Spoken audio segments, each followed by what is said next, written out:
자, 이스라엘 백성들이 이제 드디어 약속의 땅을 다 정복을 했습니다. 이제 정복의 시대가 아니라 정착의 시대로 들어가게 되었습니다. 그 정착의 시대는 정복의 시대와는 좀 다르게 살아야 되겠죠. 어떻게 이 정복한 것을 누리고 또 지키고 유지하며 후손들에게 전수할 것인가, 그것이 그들이 이제 또 살아내야 될 삶의 몫이었습니다. 그래서 여호수아는 이제 하반부로 가면 갈수록 지지난주에도 말씀을 드렸습니다만 정착한 곳에서 우리가 어떻게 살아내야 되는가 하는 부분들을 계속해서 다루고 있습니다. 오늘 우리에게 적용하면 구원받고 난 이후에 신자들이 어떻게 살아야 하는가, 큰 어려운 문제를 해결하고 난 이후에 일상을 그럼 성도들은 또 어떻게 살아야 되는가 하는 그런 부분으로 적용할 수 있겠습니다. 그래서 어떻게 우리는 살아가야 하는가 하는 이 주제를 오늘 말씀을 통해서도 한 번 더 살펴보도록 하겠습니다. 자, 먼저는 공동체에 헌신해야 한다 하는 것입니다. 자, 3절 4절 말씀인데요. 오늘까지 날이 오래도록 너희가 너희 형제를 떠나지 아니하고 오직 너희의 하나님 여호와께서 명령하신 그 책임을 지키도다. 이제는 너희의 하나님 여호와께서 이미 말씀하신 대로 너희 형제에게 안식을 주셨으니 그런즉 이제 너희는 여호와의 종 모세가 요단 저쪽에서 너희에게 준 소유지로 가서 너희의 장막으로 돌아가라 이렇게 말씀합니다. 자, 이들이 정복 시대 때 헌신했던 이야기인데, 이 정복 시대 때 공동체를 위해서 헌신했던 것은 동일하게 정착 시대 때도 동일하게 공동체를 위해서 헌신해야 한다 하는 것으로 말씀을 할 수 있겠습니다. 이 르우벤 지파, 갓 지파, 므낫세 반 지파는 이미 요단 동편에 기업을 받았죠.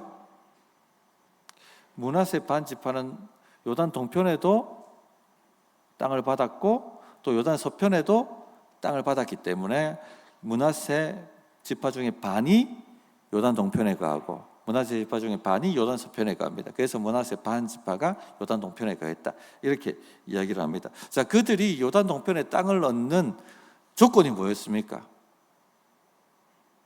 너희가 형제에 앞서서 요단을 건너가서 너희 형제가 요단 서편을 정복할 때까지 앞장서서 너희가 싸워야 한다 하는 것이 전제 조건이었죠.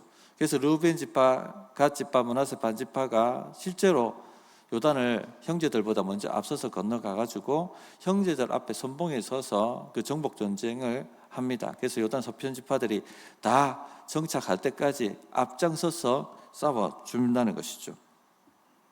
그리고 이제 이제 정복이 끝나니까 너희 헌신을 칭찬하면서 너희 요단 동편으로 돌아가라고 여호수아가 지금 말씀하고 있는 것입니다. 자, 그런데 여기서 아셔야 될 것이 이 정복 전쟁이 한두 달 이렇게 끝난 전쟁이 아닙니다. 3절에 보시면은 오늘까지 날이 오래도록 너희가 너희 형제를 떠나지 아니하고, 학자들은 이 정복 전쟁이 7년이 걸렸다고 생각을 합니다. 7년 동안 그들이 자신의 가정, 자식들, 아내들 다 요단 동편에 놔두고 목숨을 걸고 요단 서편에 건너와가지고 7년 동안 앞장서서 싸워줬다는 것입니다. 왜 그럼 그들이 자신의 아내, 자신의 자녀들 요단 동편에 다 놔두고 이렇게 수년 동안 요단 서편에 와가지고 요단 서편 지파들이 정착을 할 때까지 이렇게 싸웠을까요? 목숨 걸고. 왜 그랬을까요? 이스라엘은 하나이기 때문에 그렇습니다. 이 여호수아서가 강조하는 것이 이스라엘은 한 공동체다, 하나다 하는 것을 강조하고 있죠. 성경에 또 여러 부분에서 이 주제를 강조하고 있습니다. 그러므로 공동체를 위해서 싸우라는 것입니다. 공동체를 강조합니다. 성도님들, 하나님은 우리가 공동체를 위해서 헌신하기를 원하십니다. 그래야지 우리에게 승산이 있고 승리가 있습니다. 하나님께서 세상을 창조하실 때 사람을 창조하셨죠. 그때 어떻게 창조하셨습니까? 개인이 아니라 공동체로 창조하셨습니다. 남자와 여자로 공동체로 창조하셨죠. 또 이스라엘 백성을 세우실 때도 12지파라는 공동체로 이스라엘을 세우셨습니다. 신약 시대에 왔을 때 교회도 어떻게 세워졌습니까? 부름받은 개인이 아니라 부름받은 성도의 모임으로 교회를 정의하시고 그렇게 공동체로 세우셨습니다. 그래서 신앙생활의 핵심이 뭐냐면 공동체입니다. 많은 분들이 이걸 몰라요. 요즘 시대 사람들이. 신앙생활의 핵심은 공동체입니다. 공동체를 떠나면 그냥 죽는 거예요. 신앙이 말라버립니다. 생명이 사라져버립니다. 시들시들해져 버립니다. 초대교회가 극심한 핍박 가운데서 살아남고 오히려 영적으로 그 로마라는 제국을 정복해버린 그 동력이 어디서 나왔습니까? 공동체입니다. 베드로가 헤롯에게 붙잡혀서 죽을 날을 기다릴 때 교회 공동체가 어떻게 합니까? 하나님 베드로를 살려주십시오로 간절히 기도하죠. 사도행전 12장을 들어보면 이에 베드로는 옥에 갇혔고 교회는 그를 위하여 간절히 하나님께 기도하더라. 그 응답으로 베드로가 풀려나게 되고 그 응답으로 하나님의 교회가 더 흥왕해져서 로마를 정복하게 됩니다. 영적으로. 전에 올해 7월달이었습니까? 6월달이었습니까? 총회 선교 대회가 있었고 우리 교회에도 선교사님 2분이 오셔가지고 말씀도 전하시고 축도도 하시고 그랬던 것 기억을 아마 하실 것입니다. 그 영국 선교사였던 안세혁 선교사님이 우리 교회 오셔가지고 축도하셨습니다. 그 안세혁 선교사님이 영국의 가장 유명한 신학자 중에 한 명인 톰 홀랜드 밑에서 신학 석사 과정을 했습니다. 유럽이라는 나라가 한때 기독교로 참 아름답게 그 문화가 뻗어나갔고 온 세계에 선교사를 파송할 만큼 강력한 하나님의 나라였었죠. 근데 지금 유럽의 교회는 다 무너졌습니다. 그 유명했던 교회 다 가보면 머리 하얀 어른들 10명 정도 남아가지고 주일 오전 예배한다고 합니다. 다 무너졌습니다. 톰 홀랜드 교수님이 왜 유럽이 이렇게 무너졌는가, 유럽 교회가 왜 무너졌는가 단 한마디로 정의를 해주시더랍니다. 극심한 개인주의 때문에 무너졌다고 얘기를 합니다. 선진국으로 갈수록 극심한 개인주의가 판을 칩니다. 우리나라도 선진국 지금 대열에 들어서지 않습니까? 그래서 우리나라의 지금 가장 큰 문제가 뭐냐? 극심한 개인주의예요. 3040 세미나라든지 다음 세대 세미나 가면 이 3040과 다음 세대를 어떻게 정의하냐면 그들의 특징을 개인주의라고 특징을 정의합니다. 공동체의 가치보다는 개인의 가치를 더 우선시하는 것이죠. 그래서 나의 에너지와 나의 시간과 나의 자원을 예전에 우리 세대는 어디에 썼습니까? 공동체를 위해서 헌신을 했거든요. 근데 지금은 나의 에너지와 나의 시간과 나의 물질을 나 자신을 위해서만 투자하고 쓴다고 한다는 것이죠. 신자 안에도 이런 개인주의가 역사합니다. 그러면 교회는 무너지게 됩니다. 신앙생활의 핵심은 공동체입니다. 공동체가 무너지면 다 무너지는 것입니다. 그러므로 성도님들 공동체를 위해서 헌신하고 싸워야 하는 것입니다. 만약에 르우벤 지파, 갓 지파, 므낫세 반 지파가 우리가 왜 나가가지고 요단 서편 지파를 위해서 싸워야 되느냐? 우리는 요단 동편에 머물 건데 왜 우리가 목숨을 걸고 나가가지고 7년 동안이나 그렇게 싸워야 되느냐? 만약 그들이 그렇게 얘기하고 싸우지 않았다면 어떻게 됐을까요? 요단 서편은 정복당하지 않았을 것입니다. 정복하지 못했을 것입니다. 오히려 서로 치고받는 내전이 일어났을 것입니다. 그러나 그들은요 공동체를 위해서 헌신했죠. 그렇기 때문에 요단 서편이 정복되어졌고 하나님의 나라가 세워지게 된 것입니다. 성도님들, 공동체가 살아야 우리가 삽니다. 공동체가 무너지면 우리도 무너지게 되어 있는 것입니다. 하나님은 개인을 부르신 것이 아니라 공동체를 부르셨습니다. 개인에게 복을 주시는 게 아니라 공동체를 통해 복을 주시는 것입니다. 그래서 교회를 통해서 여러분이 복을 받는 것입니다. 교회를 통해서 여러분의 가정이 복을 받는 것이고, 교회를 통해서 여러분의 자녀가 복을 받는 것이고, 교회를 통해서 여러분의 사업터가 복을 받는 것입니다. 절대 혼자서는요 싸워서 이길 수가 없습니다. 마귀가 우는 사자처럼 산길자를 찾아서 돌아다닌다고 말씀하지 않습니까? 근데 왜 하나님께서 사자라고 마귀를 비유하셨을까요? 뭐 호랑이도 있고 표범도 있을 텐데, 사자는요 고양이 가정에 유일하게 떼를 지어서 무리지어서 사냥하는 짐승입니다. 하나님이 딱 사자의 특성을 보고 얘가 하는 게 꼭 마귀다. 그래서 여러분을 마귀가 공격하는데 떼를 지어서 공격합니다. 그러니까 어떻게 개인이 이겨낼 수가 있습니까? 아무리 믿음 좋다 할지라도 마귀가 떼를 지어서 공격하면 무너지게 되어 있습니다. 그래서 하나님께서 세 겹줄은 끊어지지 않는다 말씀하셨고, 두세 사람이 내 이름으로 모인 것은 나도 함께 한다 말씀하셨고, 두세 사람이 합심하여 땅에서 묶으면 하늘에서 묶이고 땅에서 풀면 하늘에서도 풀린다라고 말씀을 하신 것입니다. 우리는 그리스도의 몸입니다. 우리는 한 몸입니다. 서로가 필요합니다.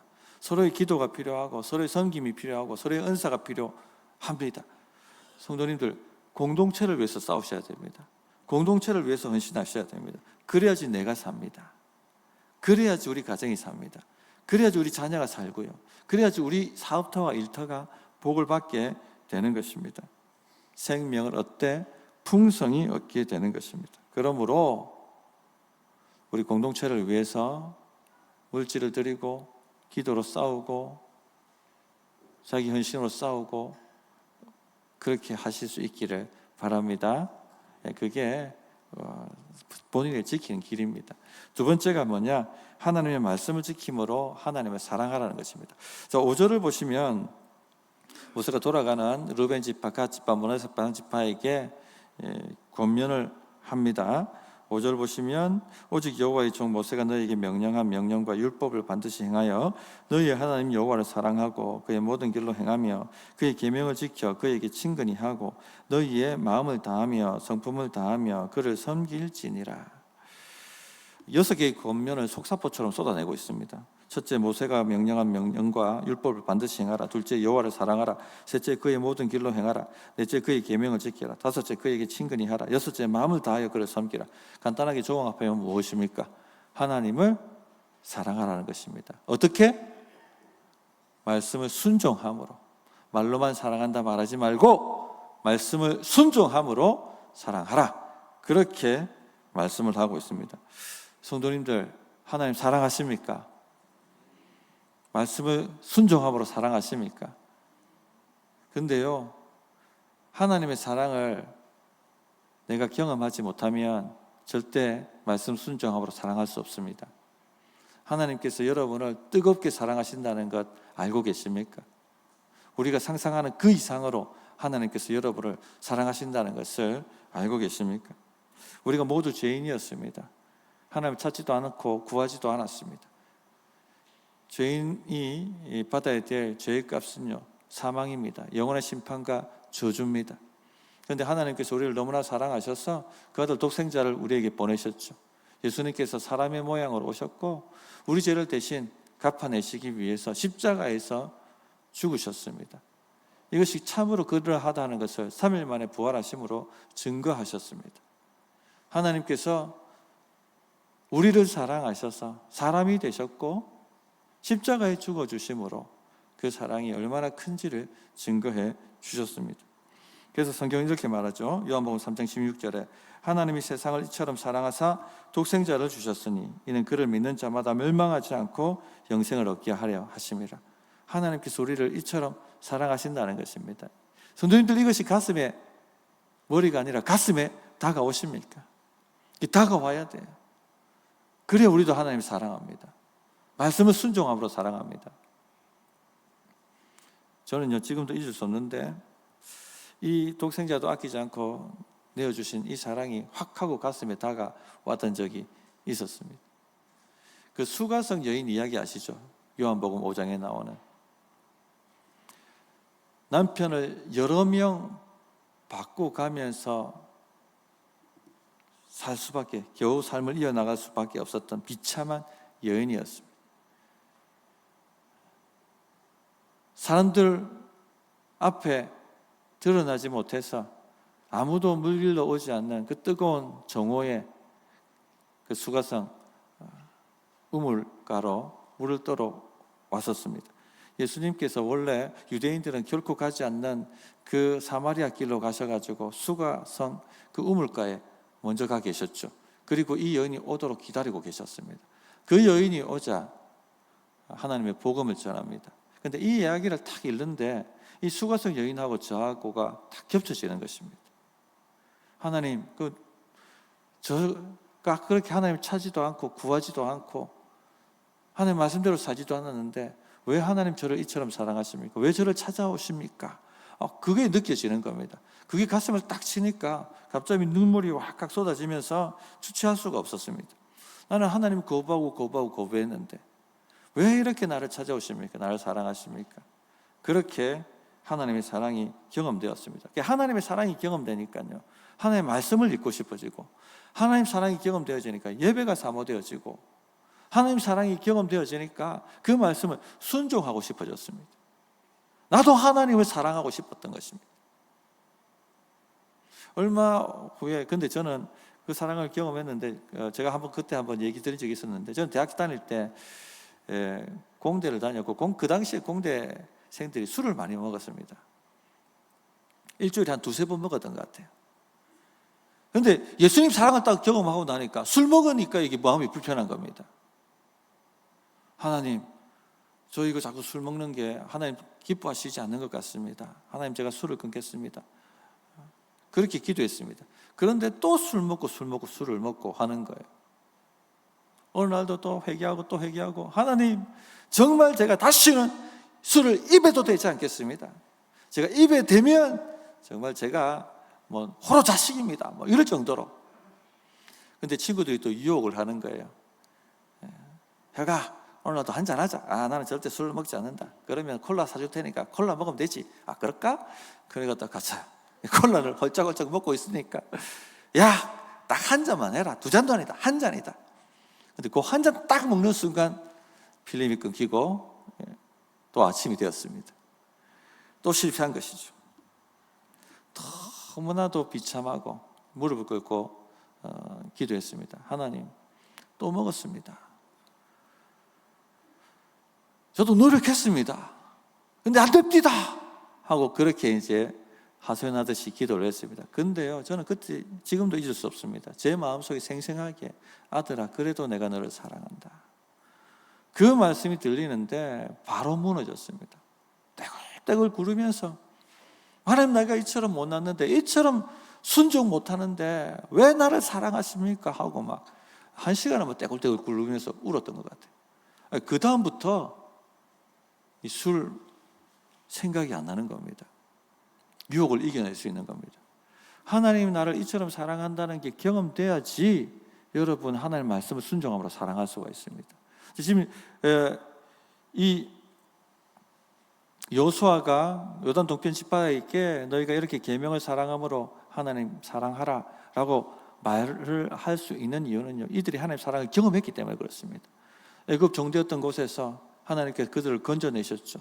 광야 시대를 거칠 때 그들의 의복이 닳아지지 않을 만큼 공급하시고 만나와 메추라기로 먹이셔서 그 광야 시대를 건너게 하셨습니다. 뿐만 아니라 가나안 땅, 약속의 땅을 그들이 정복할 수 있도록 하나님 모든 것을 다 해주셨습니다. 이처럼 너희들을 사랑하니 너희가 정착한 땅에 가서 하나님의 말씀 순종함으로 사랑하라고 권면한 것입니다. 성도님들, 그러므로 하나님이 이처럼 나를 사랑하신다는 것을 가슴을 활짝 열고 늘 묵상하십시오. 이것이 머리가 아니라 가슴으로 내려와야지 순종이 되는 것입니다. 저는 우리 성도님들이 뜨겁게 하나님 사랑하기를 원합니다. 정말 우리 성도들이 뜨겁게 하나님의 말씀을 순종하기를 원합니다. 오늘 주일 예배 드렸는데 그냥 이 말씀을 듣고 저 예배당 문 나가면은 다 사라지고 없는 그런 신앙의 반복을 하지 않기를 원합니다. 그럼 대부분 많은 사람들이 그렇게 살아갑니다. 그 말씀이, 하나님 말씀이 가슴에 꽂히지 않은 것이죠. 생각나지 않는 것이죠. 왜 그렇게 될까요? 하나님의 사랑이 가슴에 오지 않았기 때문에. 그러므로 가슴을 활짝 열고 나를 위해서 죽으시고 부활하실 만큼 하나님이 나를 사랑하신다는 것을 묵상하시고 받아들이십시오. 그러면 매주일 예배가 사모되어지고 매주일 예배가 하나님의 인재로 가득 차게 될 것입니다. 그렇게 하나님을 사랑하는 우리 모든 성도님들 되셨으면 합니다. 세 번째는요, 하나님이 주신 복을 형제 자매와 나누라는 것입니다. 하나님의 사랑은 이웃 사랑으로 나타나죠. 그래서 바로 이어서 이웃을 위하여 자신이 가진 복을 나누라 하는 권면이 나옵니다. 8절을 한번 보십시오. 말하여 이르되 너희는 많은 재산과 심이 많은 가축과 은과 금과 구리와 새와 심이 많은 의복을 가지고 너희의 장막으로 돌아가서 너희 원수들에게서 탈취한 것을 너희 형제와 나눌지니라 하매, 이 요단 서편을 정복하면서 엄청난 많은 전리품들을 취했고 또 엄청난 많은 그런 보상을 받은 것입니다. 이 복을 받은 것이죠. 자, 이 복을 가지고 가서 너희 형제와 함께 나누라, 그렇게 말씀하고 있는 것입니다. 성도님들, 여러분이 받은 복을 가지고 나누시는 삶을 사시기 바랍니다. 빌 게이츠 아시지 않습니까? 세계 최고의 가프인데 그가 정말 멋진 말을 했죠. 나는 부자로 죽지 않을 것이다. 90%를, 자기 재산의 90%를 기부했습니다. 이 서양 사람들한테 기부 문화가 있죠. 우리가 상상하는 이상으로 기부합니다. 거의 어떤 분은 전 재산을 기부하죠. 이게 다 기독교 뿌리입니다. 나누는 것이죠. 성도님들, 하나님께서 여러분에게 복을 주십니다. 또 주셨습니다. 그렇다고 그 복을 움켜잡지 마세요. 그 망하는 길이에요. 그런데 많은 분들이 이걸 잘 모릅니다. 여러분은 복의 통로로 부름받았기 때문에 복을 흘려보내고 나누어야 됩니다. 그래야지 배가가 되는 겁니다. 계속 흘러 들어오는 것이죠. 제 어린 아들이 어릴 때 아빠, 나 과자, 맛있는 과자 한 봉지 먹고 싶다고 과자 사달라는 거예요. 그래서 사줬습니다. 근데 보니까 너무 맛있어 보여요. 아들아, 하나만 주지 않겠니? 했더니 절대 줄 수 없다는 겁니다. 마음이 굉장히 서운했습니다. 야, 아빠가 사준 건데, 아빠 돈을 아빠가 사준 건데 네가 아빠 하나 안 주냐? 그게 아들이야? 그래서 겨우 하나를 얻어 먹었습니다. 근데 진짜 맛있더라고요. 저도 모르게 하나 더 먹었습니다. 와, 진짜 맛있네. 그러니까 아들이 울고 난리가 난 겁니다. 아빠가 내 과자 다 뺏어 먹었다. 이만큼 있는데 뭘 다 뺏어 먹어 니한테. 그리고 아빠가 이 과자 2-3개 더 사줄 수 있는데 네가 그게 아깝다고 지금 나한테 울고 막 그렇게 하는 거야. 그렇게 한 적이 있습니다. 그런데 우리가 똑같이 그렇게 한다니까, 하나님께. 지금 우리에게 주어진 모든 복은요, 우리가 이룬 것 아닙니다. 하나님께서 우리에게 주신 것입니다. 물론요, 우리가 나가서 목숨 걸고 싸웠죠. 르우벤 지파, 갓 지파, 므낫세 반 지파가 목숨 걸고 싸웠습니다. 누구는 부상을 당했고 누구는 죽었습니다. 그러나 하나님께서 이 모든 것을 너희 손에 넘겨주었다라고 하시지 않았다면, 그들이 아무리 나가서 목숨 걸고 싸웠다 할지라도 요단 서편은 정복할 수 없었습니다. 하나님께서 그들 손에 넘겨주셨기 때문에 그들이 나가서 목숨 걸었던 것이 효과를 발휘할 수 있었던 것입니다. 여러분들 지금 세상에 나가서 땀 흘리고 열심히 일하십니다. 그리고 여러분들이 필요한 물질들을 얻습니다. 그런데 내가 노력했기 때문에 내가 벌었다고 절대 착각하지 마세요. 하나님께서 여러분 손에 넘겨주시지 않았다면 아무리 나가서 열심히 일한다 할지라도 그 모든 것이 여러분의 것이 될 수가 없습니다. 이것을 인정할 때 여러분의 신앙이 자랍니다. 이걸 인정하지 못하면 딱 하고 자기 자신한테 가둬버리죠. 이게 전부인 것처럼 벌벌 떨면서 나누지를 못합니다.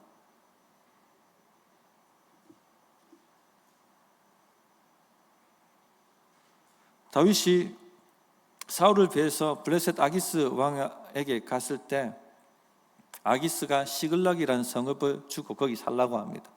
그러면서 다윗 군대를 불러서 전쟁에 참여시키려고 하죠. 그리고 자리를 비웁니다. 600명이란 군대가 다 나가서 시글락이라는 자리를 비웁니다. 그러자 아말렉이라는 족속이 쳐들어와가지고 그 시글락을 불태우고 아내와 자녀를 다 잡아가지고 또 거기 안에 있는 모든 재산을 다 빼앗아가지고 갑니다. 다윗의 군대가 돌아와 보니까 시글락이 불타고 아내와 자식들이 다 사라지고 없고 재산도 다 없으니까 완전 울고 난리가 났습니다. 다윗 때문이라고 어떤 사람들은 돌로 치려고 했습니다. 다윗이 기도하죠. 하나님, 제가 쫓아가면 따라잡을 수 있습니까? 따라잡고 그들의 모든 것들을 다시 취해서 회복시킬 수 있습니까? 하나님께서 따라가라, 따라잡을 것이고 그리고 너희가 다 회복할 것이다 말씀을 해주셨습니다. 용기를 내어서 따라갑니다. 그런데 부솔 시내가에 이르렀을 때 600명 중에 200명이 지쳐가지고 더 이상 전진할 수가 없는 거예요. 그래서 200명 남겨두죠. 400명이 열심히 따라갑니다. 따라잡습니다. 그리고는 기습해서 그 모든 아말렉 군대를 다 쳐부수고 그들이 빼앗겼던 아내와 자식들 다 되찾아오고 그들이 빼앗겼던 재물 다 찾아오고 뿐만 아니라 아말렉이 가지고 있던 그 재물까지 다 탈취해가지고 돌아옵니다. 근데 부솔 시내에 이제 200명이 지치고 쉬고 있다가 그들을 맞이하고는 환영합니다. 그런데 어떤 사람들이 뭐라고 얘기합니까? 저들은 목숨 걸고 나가지 않았다. 부솔 시내에서 쉬었지 않느냐? 우리가 탈취한 재물을 나누지 말자. 그냥 아내와 자식들만 보내고 재물은 주지 말자. 그렇게 얘기합니다. 무엇입니까? 이거 내가 목숨 걸고 했으니까 내 거라고 생각하는 것이죠. 하나님이 따라잡을 것이고 모든 것을 회복할 것이라고 하시지 않았다면 그들이 목숨 걸고 따라잡았다 할지라도 취할 수가 없었습니다. 그래서 다윗이 뭐라고 얘기합니까? 절대 그럴 수 없다. 하나님이 주신 것을 왜 나누지 못하겠느냐? 그리고 법으로 정해버립니다. 모든 전리품들은 함께 다 나눈다. 그것이 이스라엘의 법이 되었습니다. 성도님들, 여러분의 복을 가지고 공동체를 섬기십시오. 형제 자매와 함께 나누십시오. 고인물은 썩어요. 고인복은 썩습니다. 여러분을 망가뜨립니다. 부패하게 만듭니다. 여러분은 복의 통로, 복의 파이프로 부름받았기 때문에 파이프가 막히면 어떻게 됩니까? 썩어버립니다. 재기능 못하죠. 창세기 12장 2절에 보면 내가 너로 큰 민족을 이루고 내게 복을 주어 내 이름을 창대하게 하리니 너는 복이 될지라. 너를 축복하는 자에게는 내가 복을 내리고 너를 저주하는 자에게는 내가 저주하리니 땅의 모든 족속이 너로 말미암아 복을 얻을 것이라. 여러분은 하나님의 복의 통로로 부름을 받은 사람들입니다. 그러므로 여러분의 그 복을 가지고 섬기시고 나누십시오. 그러면 더 배가가 되는 것입니다. 엘리베이터 공사가 이제 거의 마무리되었습니다. 다음 주가 되면 이제 사용하실 수 있을 겁니다. 이 엘리베이터 누가 만든 거예요? 여러분들이 올 초에 다 헌금하셨잖아요. 너무 잘하신 것입니다. 이렇게 섬기는 겁니다. 아멘. 그렇게 섬겨가는 것입니다. 말씀을 정리하겠습니다. 이스라엘이 약속의 땅을 다 취하고 이제 서편 지파, 동편 지파가 다 자기 정착지로 돌아갑니다. 이제 정복이 끝났다고, 정착의 시대가 되었다고 다 문제가 끝난 게 아닙니다. 이제 시작입니다. 이제 시작. 이제 어떻게 살아낼 것인가? 일상을 어떻게 살 것인가? 여기에 핵심이 있습니다. 첫째, 공동체를 위해서 헌신해야 됩니다. 공동체 무너지면 내 혼자 잘 살 수 있을 거 아니에요. 교회가 무너지면 다 무너집니다. 공동체를 위해서 싸우십시오. 두 번째, 하나님 말씀을 순종함으로 사랑하십시오. 그러기 위해서는 하나님 나를 얼마나 사랑하시는가 하는 것을 늘 마음을 열고 받아들이시고 자기 자신한테 일깨워 주셔야 됩니다. 셋째, 복의 통로가 되십시오. 복을 가두지 말고 형제 자매와 나누십시오. 그렇게 할 때 배가 됩니다. 그렇게 할 때 여러분은 계속해서 정복하는 삶, 계속해서 승리하는 삶 살아가실 수 있을 것입니다. 자, 이 말씀을 붙들고 기도하겠습니다. 하나님, 공동체를 위해서 헌신하겠습니다. 하나님, 말씀을 뜻깊게 순종함으로 사랑하겠습니다. 하나님, 내가 가진 복을 하나님 형제 자매와 함께 나누겠습니다. 주님, 결단합니다. 합심하여 기도하겠습니다.